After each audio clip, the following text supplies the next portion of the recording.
And welcome to another edition of Mailbag. And like in the previous set of mailbags, I'm recording a single header for many answers that you guys have left on the channel, and there is a lot to go through this evening. So before we get going, remember these are mailbag questions and comments that you guys leave on the channel that are well worth actually sharing with the wider community.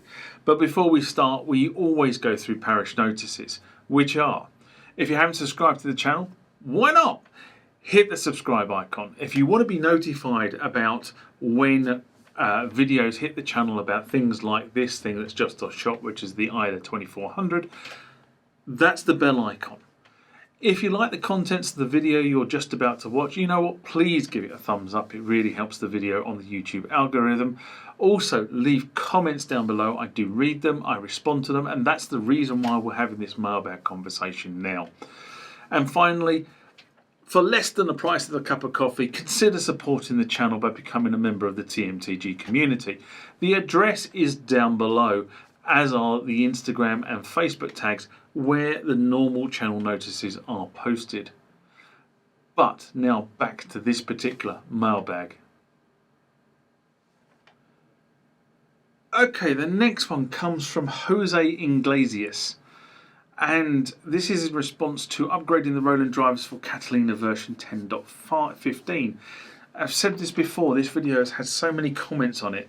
When did I produce this? This was produced in January 2020, so over a year ago. And Jose writes, "Hi, the Music Tech Guy UK. I didn't realise about this problem.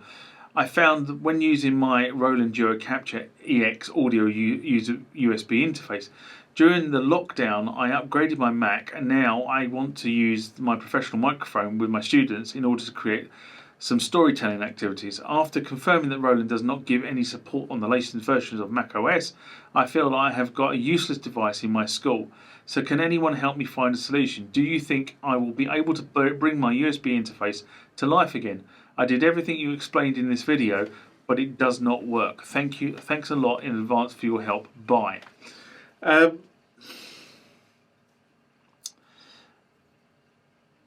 All right, Jose, thank you for feeding back on this issue. And it's probably even more prevalent with the release of Big-Sur just before Christmas. This is really just going to get more of an issue. I've said many times on the channel over the past year that old MIDI keyboards, while no longer supported by the manufacturer, and with the caveat of regular maintenance, they continue to work 30 or 40 years after they were produced. And that kind of is a statement in itself. Whereas these newer devices that are getting to the point that because you need a computer to actually use the features of the keyboard, they seem to be getting to a shelf life of under 10 years. And that's quite frightening. That means we're buying pieces of equipment and we're having to throw them away while the piece of equipment is perfectly serviceable. I do find that frightening and annoying, and I feel that manufacturers should be taken to task over this particular area. Specifically, relating back to your Roland Duo-Capture, the issue relates to how the drivers have been written on the computer. When a device is integrated to the computer using USB, the device manufacturer can choose to use the class compliant route. Class compliant devices effectively tell the computer how to interface with them. The logic is built into the device itself, and you don't actually have to load anything onto the machine. And they will probably have more longevity than devices which is where the supplier writes a driver file for the particular piece of equipment, and then you're beholden to the supplier to carry on updating the driver file every time the operating system or something in the operating system changes. And basically at some point they drop support for it, and therefore the drivers don't get updated and that piece of equipment becomes useless. I've yet to come across, I have to be honest, a Roland device that uses a class compliant framework. Behringer devices do use class compliant. You don't have to load anything in for them to be found by the machine. But Roland devices, I've found that they all need some sort of driver. Anyway, the issue has come through what I would call laziness, if I'm brutally honest. 64-bit operating systems have been around for 10 years or more. Okay, the manufacturers have been running 64-bit operating systems for 10 years or more.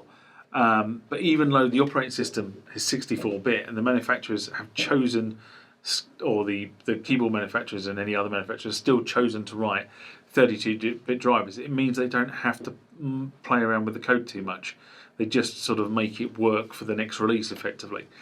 So effectively they just got one set of code drivers. The problem has come is that with the demise of 32-bit component support within the operating system and the fact that they will only run 64-bit code, manufacturers who have cheated and not bothered to update their drivers to 64-bit, or possibly are incapable of updating their drivers to 64-bit for some specific reason, they're using a particular embedded DLL, for argument's sake, that is only a 32-bit DLL. At that point, effectively, you're stymied. Now, I believe manufacturers have a duty of care to actually update this stuff. That's my firm belief. And I think they're failing their duty of care if they don't. Because even though they may not support the hardware for little cost and a massive amount of goodwill, they will be able to actually support their user base. And I don't think there's been a big enough backlash to the manufacturers yet about this whole sort of 32-bit, 64-bit operation. Anyway, in terms of the specific situation you find yourself in, I think without a U-turn from Roland, the Mac OS route is closed. I think for your particular device there is still a valid Windows 10 drivers, and this might be an alternative to use a Windows machine rather than a Mac.